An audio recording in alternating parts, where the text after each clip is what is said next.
4 braces. We're at like about 16 and a half. 16 and a half. So I've got 16 and a half all the way down. Typically looking for 17, 17 and a half, but 16 and a half is going to be just fine. Before I start looking at any tone anywhere on this thing, what this sounds like at all, I actually want to get this closer to its shape. So let's take this over to the bandsaw. We're going to cut this out about 3/8 to a 1/2 inch off of this outline.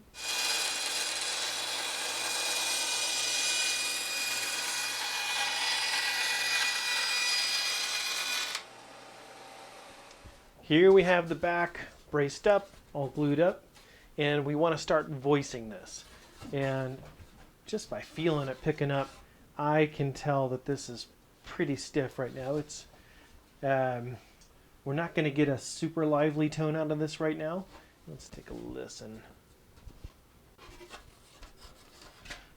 Remember that node that we talked about? We're going to look for it up here. And as a matter of fact, when I find it, I'm going to mark it. It's actually not too bad. What I'm listening for is kind of the spot where I'm getting the most open sound, the most ring musical kind of note. It's a little bit of a precursor to what we're going to do to the top. With the top, we're going to do a very similar thing. Although within the top, the bracing is all much more interconnected. So we have to take some more liberties or guesses as to which brace is going to do what when we hit the top. With the back, since they are so distinct, we are going to actually tap at each of these locations to try and get an idea of how they are sounding. This one is right now is really tight. I mean, it's like the head of a drum tight. We really need to take a look at loosening that up. What we're going to do is, these are pretty tall yet. We really want to get down to 2.5 millimeters. These are closer to 3.5, not quite 4. And we are going to look at making this taper even more exaggerated. We're going to do that with a plane. And at the end, we're going to do this with a chisel. But again, we don't want to get too aggressive with how we dig this out at the end. We really want to take this center and use this center as our high point. And we'll start here and start planing this, planing, and get this down, and then take a listen. Now, the one thing that I always say is that we want to do first what we know has to happen, which is these ends. Where these ends come through the kerfing and the side of the guitar, we know this has to be 2.5 millimeters. If it's any deeper, it's going to start peeking out from down behind the bindings. If you can imagine the binding on the back of the guitar. So for here, there's our 2.5 for the back. We have 2.5, we've got probably 3 until this is going to start peeking out from behind it, and it's going to go straight through the side. We don't want that. We've got to get this down much closer to that 2.5. And to protect this center bracing, I use this kind of cardboardish fiber paper. It's pretty tough stuff, and it will do a good job of protecting this brace as we come across with the plane. Right now, I'm going to just get this pyramid shape, get this peak into it. That's the other thing that we know has to happen. Well, at least I do. If you want to leave your braces squared off like this, I don't think that's a great idea. You certainly can. But in order to get some of this mass away from here, while still maintaining that strength, we really want to use the vertical structure, especially with the quarter sawn, to keep that strength and rigidity while easing up on some of the mass and hopefully giving us a little bit more flexibility of the back, which is going to give us some more musical tones. We want that to loosen up. We want to hear a little bit more of an aftertone rather than just that initial hit. And as you're looking down on this, you want to make sure that we're going to keep that peak in the middle of this. We don't really want it going one way or the other. Now if I run my fingers down both sides like this, it's actually feeling like they're pretty even. By just running your fingers down here like this, you can get a good feel for which side is leaning one way or the other to make sure we've got a good center peak and a similar profile on both sides. You can see I'm on this carpet, and for me, I like working on the carpet better than the solid bench surface. If we're working on just a solid bench, which is just fine, you certainly can, but see how we're teeter-tottering one way or the other because we have that radius in it. Now if I'm holding it here and I come across with a plane and I bend this down and I flatten out that radius, something's going to break. Whether it's the center seam or a crack on one of these gorgeous grain lines or something happens with the back brace, we just don't want that to happen. So I use a piece of carpet to help take some of that stress out, and if something does get caught in between the carpet and the back, the carpet can do a really good job of absorbing that and not denting my back, forcing me to sand it even deeper than I already am. All right, let's take a look at this end. We need to come down to 2.5 through here, and we've got quite a bit of height still. We're still at a really steady height from here all the way through.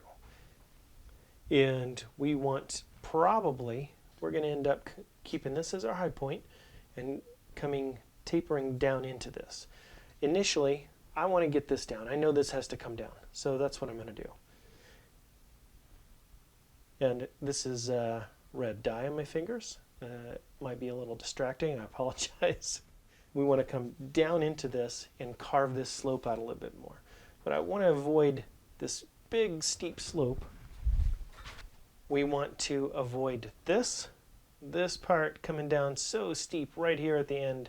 We want to avoid that. That's not good. We want something more like this that's going to taper gently off, because we don't want to create any stress risers and give ourselves a potential for fractures any more than we already are with these delicate pieces. So I'm going to come and carve this out.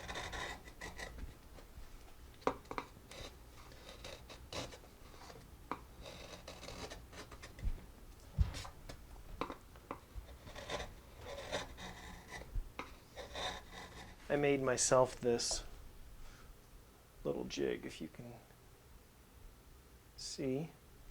There's this little space down here that is, with sandpaper, there's a 2.5 millimeter gap between here and here. So I use this to check myself. I'll put it on here and see that, no, it's rocking. And also when I do get close, I can use this to sand the edge and get me exactly where I want to be. But I'm not there yet. And we're going to come in, we need to be 2.5 millimeters at least to here, which is where that kerfing is going to come. So I want to pay attention to that, not dive in too steep, and remember that what I do on this side and what I do on this side, so that when we look at it here, we're going to be equal on both sides. Oh yeah, that's perfect. So that, you can see that sanding exactly where I want it to. It's not rocking.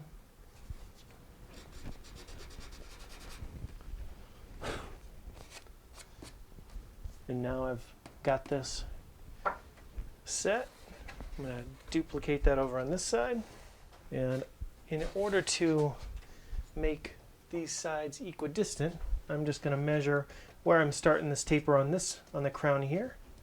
And right now we're at about 65. I'm going to duplicate that here, at least for now. assuming that I'll still have to take a little bit more off later. But that is a good place to start. Oh, one other thing you can do here is that part that we just cut off the back. Well, you can take a couple of these and put them right up against that, because we know this is 2.5 millimeters, and we can use these as guides as well. That usually works just fine, but I made this little sanding jig, so I am just going to be using that. Having these nice, flat, and consistent on both sides, and actually all the way around the guitar, are going to help us when we glue in, so that we can also do a similar thing when we cut the sides in, and we'll have our height set, and we'll just duplicate that on each of these inlets. Now I am at a point where I want to hear what this sounds like and see if there are any differences, if getting this little bit of mass off of here changed anything. And when we do this, I'm going to hold it at that same node, and we are going to tap it on each one of these and see what we can hear. Definitely better sustain on this than we had before.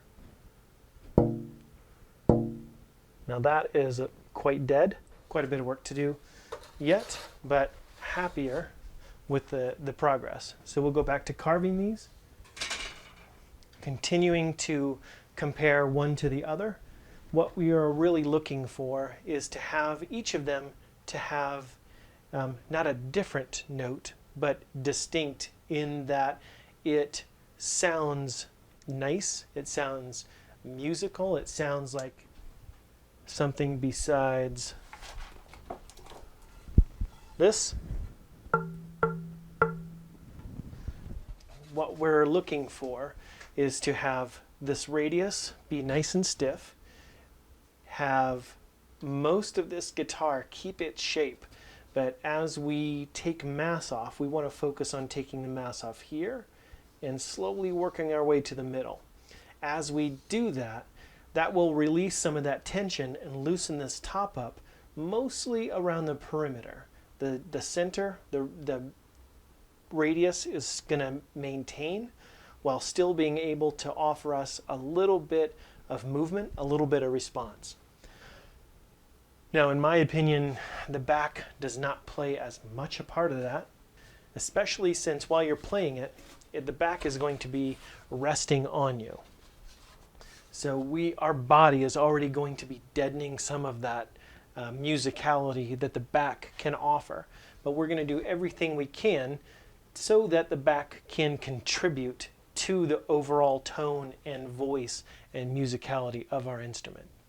So I'm going to continue carving this and continue to tap it, listen to it, hear what it sounds like, and hopefully we reach a point soon where we're getting a little bit more open.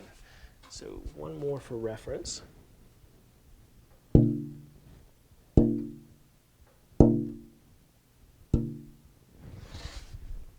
And I don't know if you can hear it there, but there's a big punch as I tap it, and then a release as that goes down.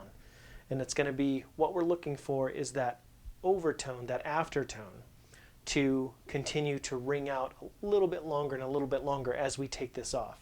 There's a point that we don't want to reach where it starts to get floppy, and our initial hit might be blah. We don't want that. We do want a nice tone when we tap it, and we want to hear that aftertone still ring out for a little bit. Let's keep carving. I can already see what's happening here. So I caught this in a grain, and I'm going to rip out a big chunk here if I'm not careful. So I'm going to come at it from the other way.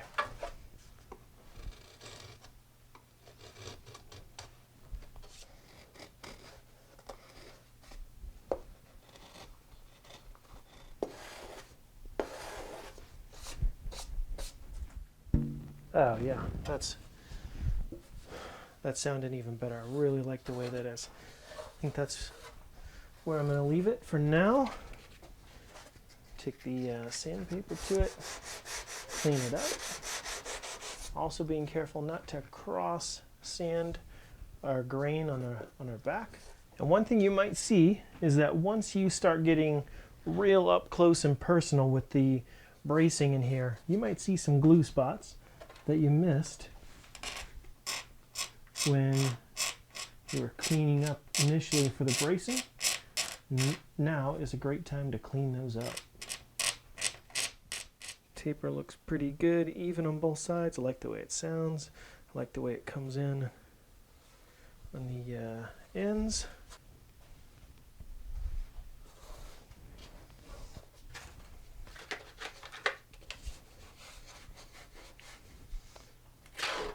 You know what? Let's do a reference.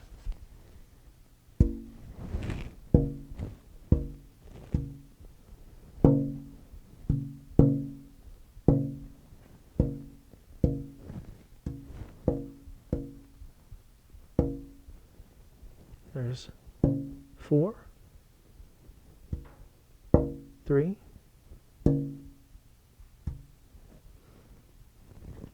start over. All right, for a reference, let's listen to 4 and 3.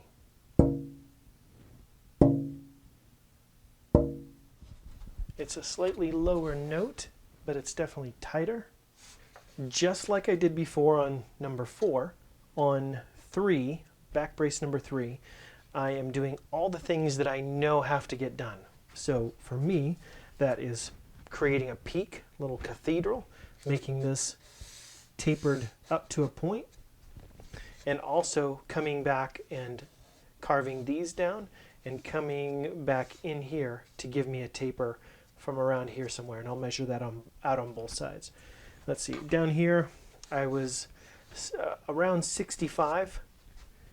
This is a little shorter. Maybe we'll do 60, 55, somewhere in there. So I'm going to use 60. See where that gets us. Start out from there. And I'm doing this just from visuals. There's no science to that number 60 whatsoever. It is just a number so I can get even on both sides to start getting me close, and then I'll visually look at it, measure it again, and see where we're at.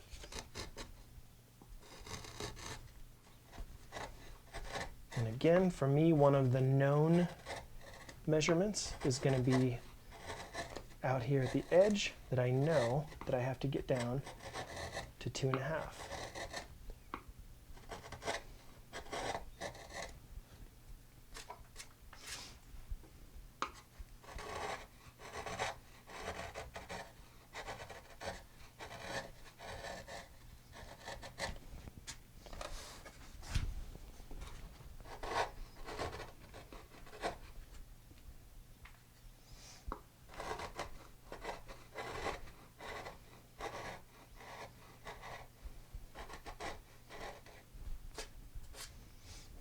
Use my measuring jig.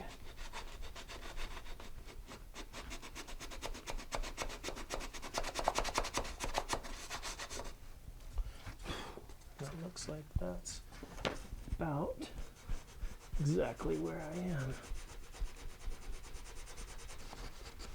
Make sure that that's going to cover me all the way in to where that curving crosses. It looks like I might have to come down a little bit more right there.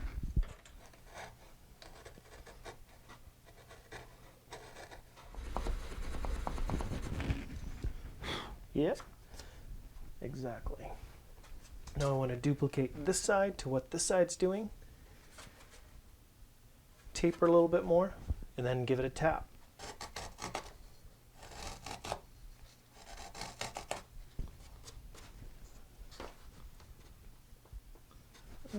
About a 0.5 millimeter off right there. I can tell from the rocking of that little jig. All right. So the ends are taken care of. Just need to watch my taper.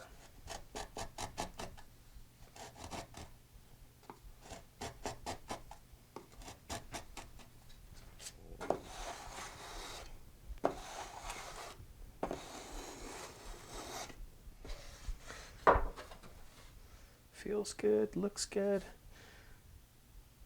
I am wanting to get this peak down a little bit more now. I want this to taper gradually. It's time for a tap test. That sounded much better. 4, 3, 4, 3. 3's still sounding a little bit tight. So I'm going to come in from middle and taper. A little bit more.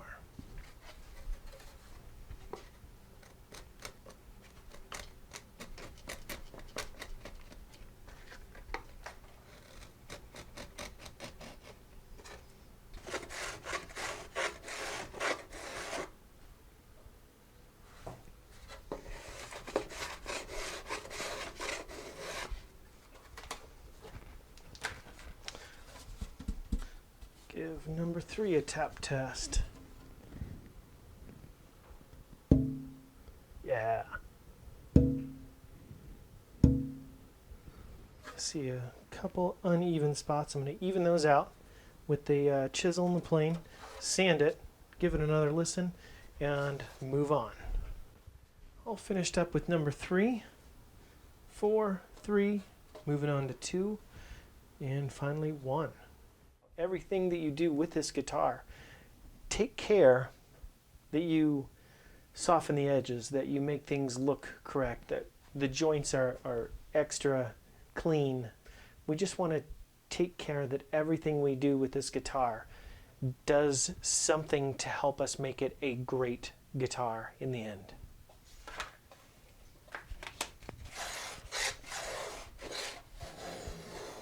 One thing that you'll find if you use this fish paper is that you can just about set your plane on the back itself and not have any issues because of how well it glides over this paper and does not damage anything else.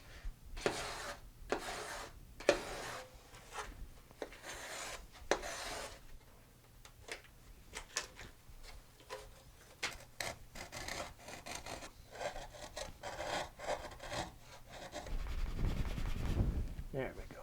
Yeah. That's what I'm talking about.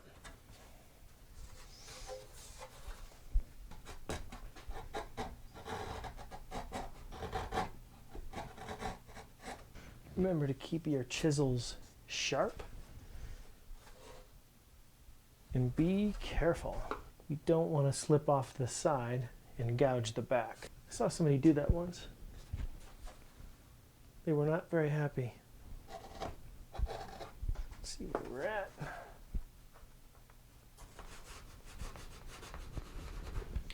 There we go.